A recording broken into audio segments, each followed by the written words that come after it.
104.7 The Cave, Mike the Intern, Jay Stevens in the studio, episode 104 of Mario Dark Kart Side Day. of the Stream. That's right, Mario Kart Kart's Day. 1992, my guy. Yeah, Dark Side of the Stream, episode 104.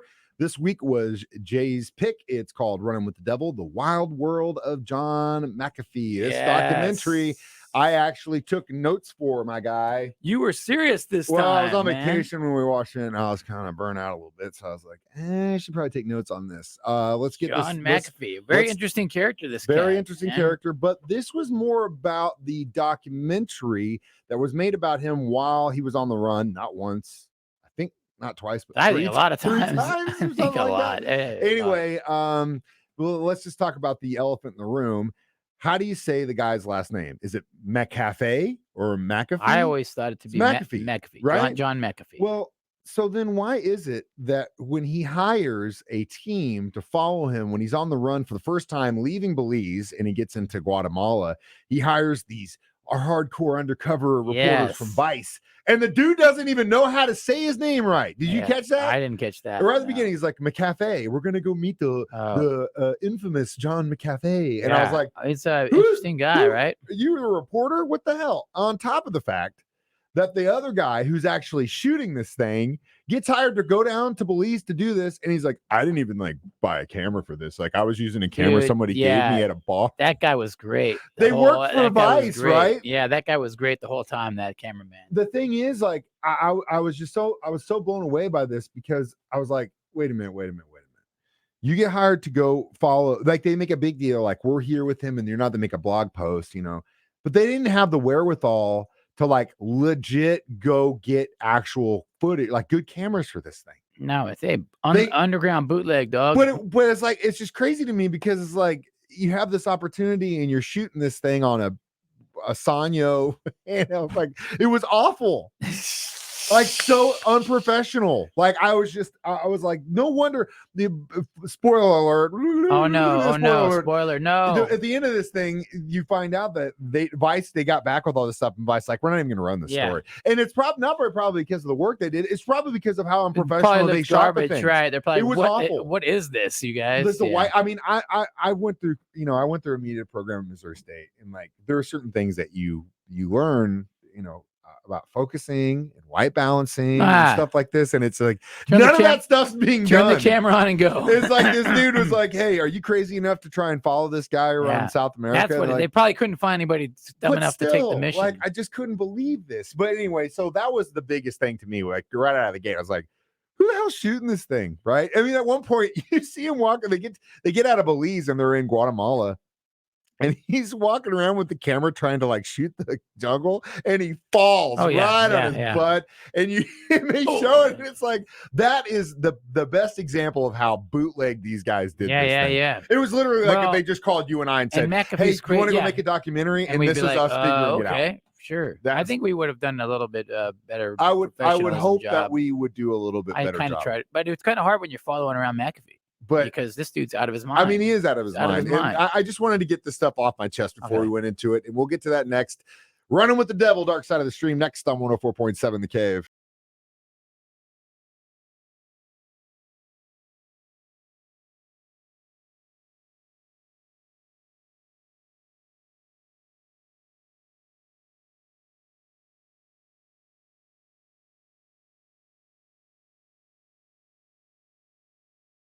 .7 The Cave, Mike the Intern, Jay Stevens back in the studio. We are discussing Running with the Devil. John McAfee. The Wild World on the of run. John On the run with McAfee. On the run with John McAfee or something. All right. So now we talked about these jokers who were actually filming this thing, but it was actually about John, but also about these guys who were kind of thrown into this situation where he basically, allegedly, shot his neighbor in the back of the head for poisoning his dogs. Right. Now, granted, I know a lot of people that would probably do the same thing in the heat of the moment. Like, you kill my dogs, dude, I'll put one in you all day long. And you mix in the fact that he was super a little crazy, super strung out on drugs, and also at one point on the yacht. Also, it was like, he had a lot of money and was very in tight with the police and stuff down there, and the government. I mean, anything can be bought and sold in Belize. He gave him guns, money, so.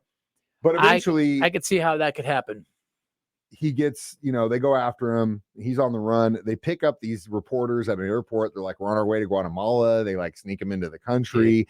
He's seeing this 18-year-old girl from Guatemala or Belize, but she says that her uncle used to be the head attorney. Yeah, the it was so weird. Which I don't even know if that was legit and or then, not, because they don't really corroborate her story. Like they say he's an important guy, but he just rolls up as some wacky dude. but you look at him, you're like, really? Is this the guy? But inevitably, they go after him. But dude, he plays the boss move. But can you imagine though? We'll hold for that. Before you go to what he did, those reporters though, like they follow these guys, they get their passports taken. They're stuck in a hotel. The federales are like literally what outside are we doing down the here? hotel. Yeah, and they're like, we can't leave the room. We can't leave. If we leave, they're going to arrest us. So they're stuck in the hotel till like Vice figures out a way to get them out.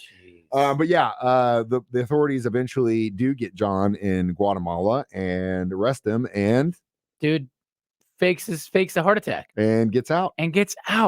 Bro, Sends back fakes to a heart the United attack, States. Gets sent to the hospital discharges him, which he wasn't facing Boss any. move. Yeah, he was. I mean, because his legal problems started in South America. They eventually would follow him to the United States, but at the time he didn't have any legal troubles in the United States. He would get on the crypto train, as you mentioned. Yeah, he was big in the crypto community back in the day. Ran for president at one point. Says he would never pay a dime of taxes. Yeah, and he made millions and millions and millions. McAfee software was on every computer. Yeah, which then leads to a little hinting of the story of why he's got these legal problems. That he's got information on everybody. I don't think that's true. You don't think it's true? No. I think there's so many things that he just talked about himself. I think like if he wanted to focus in on you, he was smart enough to hack stuff. But I just, for the life of me, I think like half of the stuff, like the chick that he was with saying that this was her uncle. He was a high profile attorney in Guatemala. I think that was. So you think half of this stuff was BS? Yeah. The prostitute he ended up marrying at the end, who she said that she was contacted about, because his biggest fear was like the cartels were like the Medellin cartel was coming after him and stuff. Well, and the creature and the guys hiding under his bed in the boat. Yeah. Well, that was a camera guy. That was a camera dude. They're cracked out of their mind. She almost shot. Yeah, she almost shot him. They got machine guns, and they're like, "There's people under our bed." We'll get back to that. There's people under our bed, man. We gotta go back to that. That's the drugs talking, baby. That's the bath salts. Yeah, bath salts and go on a yacht in the middle of the ocean. That sounds like a great idea. But yeah, half the stuff, like the prostitute's story about how like the cartel contacted her and were like, "You need to poison him" and stuff. She saw an opportunity with a really rich and paranoid guy, and after they had some trouble, she went and concocted the story, basically said, "No, I'm on your side." He would never, ever mistrust her again. She'd always be the one. You know what I mean? Like, how do you screw over a paranoid person? Well, you tell them that they're actually the truth. And actually, this is what happened to me. I mean, it's too perfect. Like from her example, and God love her, man. She was on the streets and somehow swindled John McAfee. Got in there with a multimillionaire. Take her wherever she wants. And a dude that just wants to party all the time and just cruise around the world in boats. And the crazy thing, I looked her up. She's still in Spain. And she's probably living off some of that money. Has to be. I don't know. Who knows? We'll talk more about running with the devil next. Dark Side of the Stream on 104.7 The K.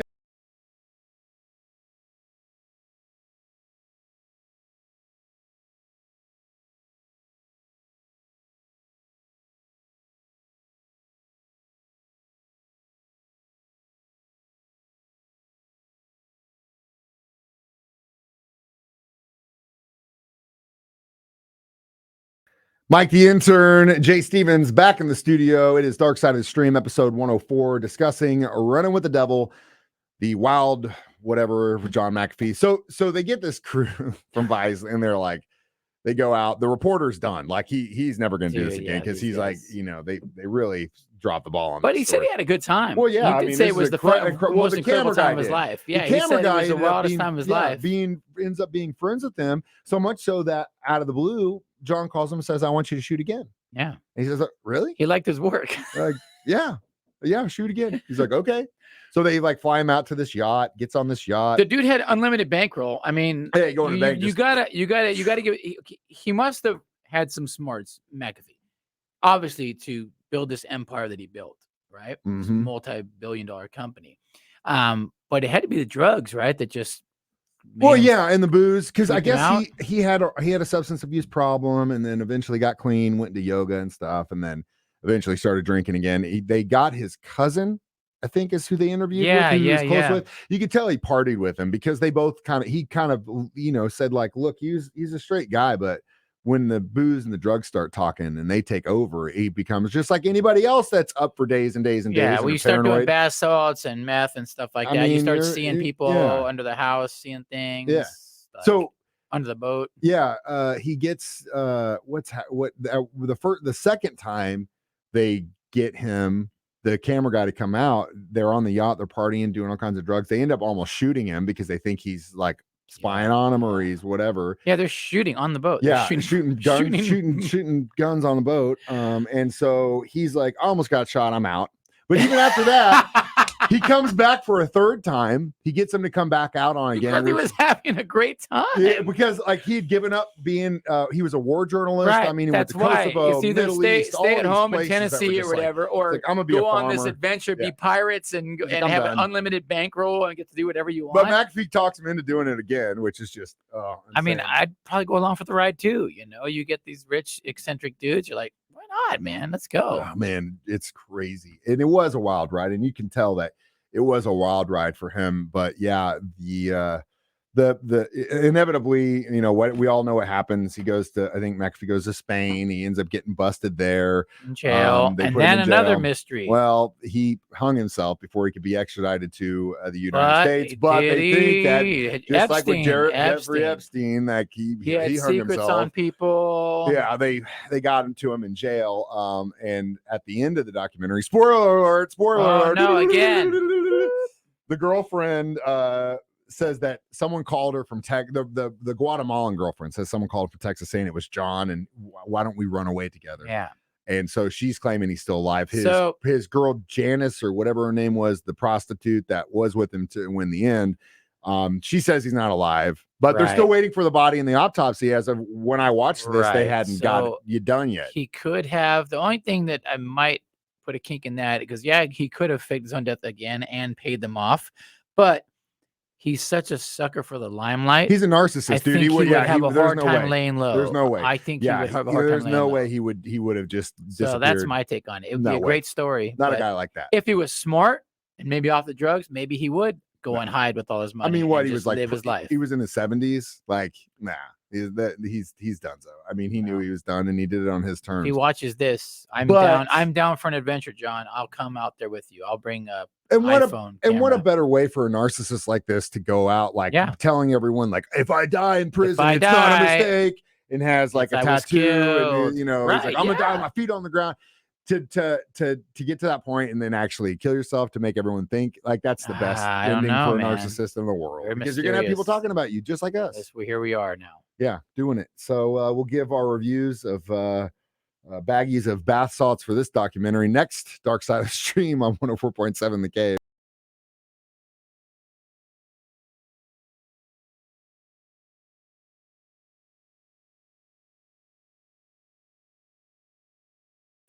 Mike, the intern, Jay Stevens, back in the studio one more time. Dark Side of the Stream, episode 104, Running with the Devil. This on the was run Jay's with John pick. McAfee, or the Wild World of John John McAfee. There were some other things. The hooker was lying. Oh, the fact that the reporters, these guys so stupid, took a picture of him to prove that they were with him. They geotagged the photo to find out where he was. That's how they figured out where they was. Wow, really? And then the other thing was that he claimed his dad had supposedly died by suicide. Right. He also claimed to have been the one to kill his dad. Yeah, they think that he killed his dad. They made it look like a suicide when he was a teenager because he was abusive, abused him, abused his mom, and that adds up. That story adds up too, you know. That one I might believe. Yeah, that one I could believe. It's a trippy documentary. It's wacky. It's but they did a good job putting it together. Yeah, you know, props to these guys for going on an adventure. I give it 4 lines of bath salts. Well, you said baggies of bath salts. Yeah. By the way, baggies of bath salts, the greatest name for a band ever. So you're welcome, kids, for taking that. Baggies of bath salts is the next album. How many baggies of bath salts I give it? 3 baggies of bath salts. 3. Yeah, Jay's gonna middle of the road. Make it a school middle of the night. road. It was an interesting watch. That was different for sure. Oh yeah, it was a wild ride. It was a wild ride. Sure. It was a wild ride. All right, my pick next week. It's called Memories of a Murderer: The Nielsen Tapes on Netflix. It was by the guy who did the Don't Beep with Cats documentary. Great. So it should be a good one. All right, perfect. A lot of surprises as always. Good movie makers. Follow us on Facebook. We do these live every Thursday at 9 a.m. YouTube or on our 104.7 The Cave app. You can listen to it as a podcast. Or you can just come by the studio and hang watch out us and do it live. You can join us. Watch the documentary. Join us. Yeah, be great. I probably shouldn't have put that invite out there. We might they'll be apply now. MikeTheIntern.com. Jay at 104.7 The Cave. Mike, Intern Mike. I don't even know your email, but I bet you could call the front desk. Ask for Mike's phone number. Unfortunately, I think I'm the only one here named Mike. All right. My name is Mike the Intern. This is Jay Stevens reminding you we watch movies documentaries so you don't have to. It's Dark Side of the Stream on 104.7.